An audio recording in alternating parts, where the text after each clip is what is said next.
Second ചെയ്യണം എന്താ പറയാനുള്ളത്? അപ്പൊ പറയുന്നെങ്കിലും അപ്പൊ പറയൂ. ആ നമ്മളിപ്പം ഇവിടെ ഒരു പ്രൈവറ്റ് ബീച്ച് ഉണ്ട്, അങ്ങോട്ട് പോയിക്കൊണ്ടിരിക്കുകയാണ്. ആ നടന്നുകൊണ്ടിരിക്കുകയാണ്. ബാക്കിൽ ആൾക്കാർ വരുന്നുണ്ട്. ഓൺ ദ വേ ആണ്.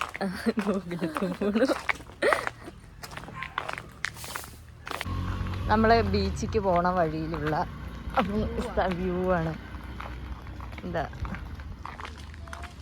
ബീച്ചിക്ക് പൊയ്ക്കൊണ്ടിരിക്കുകയാണ് കേട്ടോ. ബീച്ച് അടിപൊളിയാണെന്നൊക്കെ പറയുന്നത്. നമുക്ക് നോക്കാമല്ലേ. ഈ കാർവാ കഫേൻ്റെ അടുത്താണെന്നാ പറഞ്ഞത്. അത് ചോദിക്കാൻ പറഞ്ഞു എവിടെയാണെന്ന്. സർവ കഫേ ആണല്ലേ? കാർവാ കഫേ എന്നൊക്കെ ഞാൻ കേട്ടത് മാറിപ്പോയത്. സർവ കഫേന്റെ അടുത്താണെന്നാ പറഞ്ഞത്.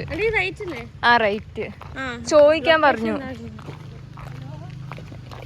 ഇതല്ലേ ഇതിൽ കൂടെ നടക്കണം. ഇവിടെ കുറേ റെസ്റ്റോറൻറ്റ്സും കാര്യങ്ങളൊക്കെ ഉണ്ടല്ലോ.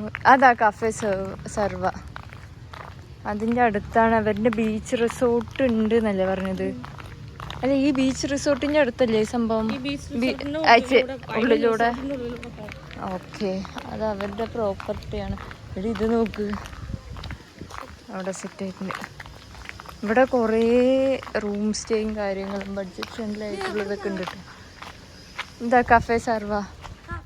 അങ്ങനെ ഇതാ ഞങ്ങൾ നടന്ന് ബീച്ചിൻ്റെ അവിടെ എത്തിയിരിക്കുകയാണ് കേട്ടോ. ഞാൻ വോയിസ് ഓവർ ഫസ്റ്റ് ഒന്നും ചെയ്യാണ്ടിരുന്നത്. ആ വീഡിയോൻ്റെ ഭംഗി അത് അങ്ങനെ കിടക്കട്ടെ എന്ന് പറഞ്ഞിട്ടാണ്. പിന്നെ സർവ കഫേ എന്ന് പറഞ്ഞൊരു കഫേൻ്റെ മേലെ നിന്ന് നോക്കിയാൽ കാണുന്ന ഒരു വ്യൂ ആണ് ഈ ഒരു അതിമനോഹരമായ വ്യൂ കേട്ടോ. എനിക്ക് ഭയങ്കര ഇഷ്ടമായി. കാരണം ഞാൻ ഫസ്റ്റ് ടൈമാണ് ഇങ്ങനെ പ്രൈവറ്റ് ബീച്ച് കാണുന്നതും ഇങ്ങനെ ഓരോരോ കഫേസൊക്കെ കാണുന്നതും കേട്ടോ. അപ്പോൾ അതിൻ്റെയൊക്കെ ഭയങ്കര സന്തോഷമുണ്ട്. പിന്നെ ഫസ്റ്റ് ടൈം എക്സ്പ്ലോർ ചെയ്യുകയാണല്ലോ. അപ്പോൾ നിങ്ങൾ ആരെങ്കിലും വർക്കല വരികയാണെന്ന് വെച്ചാൽ പ്രൈവറ്റ് ബീച്ച് എന്തായാലും വന്ന് വിസിറ്റ് ചെയ്യണുണ്ടോ. കാരണം അടിപൊളിയാണ് കാണാൻ. എനിക്ക് ഭയങ്കര ഇഷ്ടമായിട്ടോ. ബീച്ച് ഉണ്ടല്ലോ, ഒരു രക്ഷയില്ല. പിന്നെ ഇതാ ബീച്ചിൻ്റെ സൈഡിൽ കൂടെ ഒരു വഴിയുണ്ട്. ആ വഴി കൂടെ നടന്ന് നല്ല രീതിക്ക് സൂക്ഷിച്ച് നടക്കണം. ഇല്ലെങ്കിൽ മൂഞ്ചിയും കുത്തി വീഴും. കണ്ണ് മൂക്കൊക്കെ ഒന്നാവാനുള്ള ചാൻസസ് കൂടുതലാണ്. നിങ്ങൾക്ക് കാണുന്നുണ്ടോ എന്നറിയില്ല. ആ മുകളിൽ കാണുന്നതാണ് സർവ കഫേ കേട്ടോ. അതിൻ്റെ മുകളിൽ നിന്ന് നോക്കിയാലാണ് ഈ ഒരു ബീച്ചിൻ്റെ അടിപൊളി വ്യൂ ഉണ്ടല്ലോ. ഒരു രക്ഷയില്ല കേട്ടോ. ഞാൻ ഫസ്റ്റ് കാണിച്ചു തന്നല്ലോ. പിന്നെ ഇതിൻ്റെ സൈഡിലൊക്കെ കുറേ കഴുതച്ചക്കളുടെ മരമുണ്ട് കേട്ടോ. മരമല്ല, ചെടിയാണ്. അങ്ങനെ ചെടിയുണ്ട്. കുറേ കഴുതച്ചക്കയൊക്കെ ഉണ്ട് കേട്ടോ. ജസ്റ്റ് ഒന്ന് പറഞ്ഞു എന്നേ ഉള്ളൂ. അത് കണ്ടപ്പോൾ ഇതാ കഫേ സർവ എന്ന് എഴുതിയിരിക്കണുണ്ടോ. പിന്നെ ബീച്ച് കണ്ടിട്ട് കാലങ്ങളായിട്ടോ കുറേ. അപ്പം അതിൻ്റെ ഒരു ആക്രാന്തം ഉണ്ടായിരുന്നു. പറയാനുള്ളത് എന്താണ്? പറയാനുള്ളത് അടിപൊളി. ഒന്നും പറയാനില്ല. ഈ ബീച്ച് തന്നെ ഭയങ്കര എൻ്റെ ഹാർട്ട് ഫീൽ ചെയ്യും അല്ലേ? ഞങ്ങൾ എക്സ്പെക്ട് ചെയ്തതിനേക്കാളും കൂടുതലാണ് ഞങ്ങൾക്ക് വർക്കല എന്ന് പറയുന്ന ഒരു എക്സ്പീരിയൻസ്. ഒരിക്കലും പ്ലാൻ ചെയ്ത് തന്നതല്ല. അതുകൊണ്ട് തന്നെ പെട്ടെന്ന് പ്ലാൻ ചെയ്ത് പെട്ടെന്ന് വന്നു. പെട്ടെന്ന് വന്നു. എല്ലാവരും അൺഎക്സ്പെക്റ്റഡ് ആയിരുന്നു. പക്ഷേ ഒരു പാക്കേജ് എന്ന നിലയേക്കാളും കൂടുതൽ ഞങ്ങൾ ഒറ്റയ്ക്ക് വരുമ്പോഴാണ് കുറച്ചും കൂടി ഒരു ഇത് എക്സ്പ്ലോർ ചെയ്യാൻ. ഞങ്ങൾ കുറച്ച് ബഡ്ജറ്റിൽ കുറച്ച് ഇതുണ്ടായിരുന്നു. എങ്കിലും ഇപ്പോൾ അത് അടിപൊളിയായി.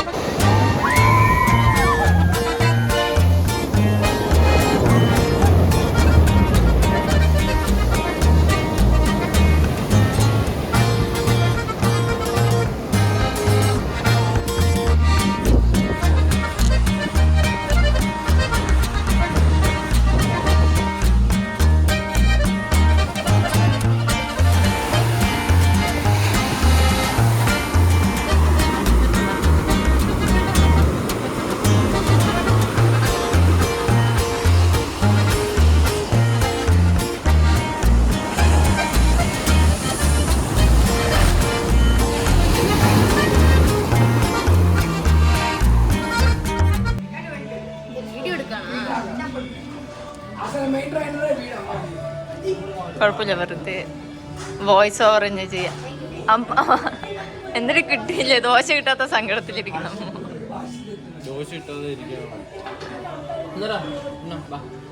കൊടുക്കടാ, ടേസ്റ്റ് ഉണ്ടടാ, കൊടുക്കടാ.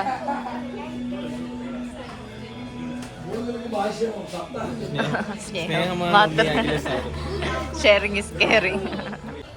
ഇതാണ് ഗൈസ് ഒരുപാട് ദുരൂഹത നിറഞ്ഞ അമ്പലം. എല്ലാവരുടെയും ദുരൂഹതയാണ്. നമ്മുടെ ശ്രേഷ്ഠമായ ജനാർദ്ദനൻ പരബ്രഹ്മണി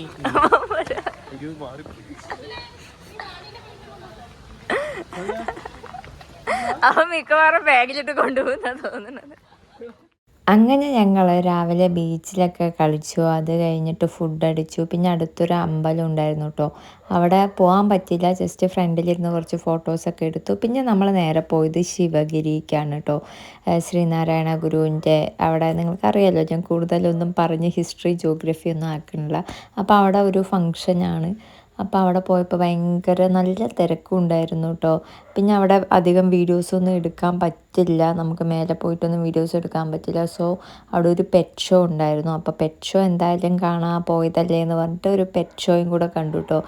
അപ്പോൾ അതാ അവിടെ കുറേ ബേഡ്സും കാര്യങ്ങളൊക്കെ ഉണ്ടായിരുന്നു. എനിക്ക് വലിയ താല്പര്യമൊന്നും ഉണ്ടായിരുന്നില്ല കേട്ടോ പെറ്റ് ഷോയ്ക്ക്. എനിക്ക് തന്നെ എല്ലാത്തിനും കൂടെ തുറന്ന് വിടാനുള്ള മൈൻഡായിരുന്നു കൂടുതലും ഉണ്ടായിരുന്നത്.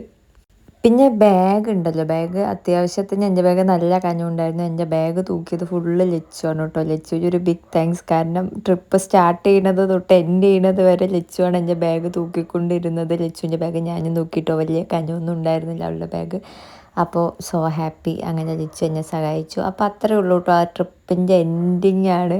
കാരണം ഞങ്ങളെല്ലാവരും ഫ്രണ്ട്സ് എന്ന് പറയുന്നതിന് പുറമെ എല്ലാവരും ഒരു ഫാമിലിയായി മാറിക്കഴിഞ്ഞു കേട്ടോ. അപ്പോൾ അത്രയേ ഉള്ളൂ വീഡിയോ. ഇഷ്ടമായെങ്കിൽ സബ്സ്ക്രൈബ് ചെയ്ത് കൂടെ മറക്കല്ലേ.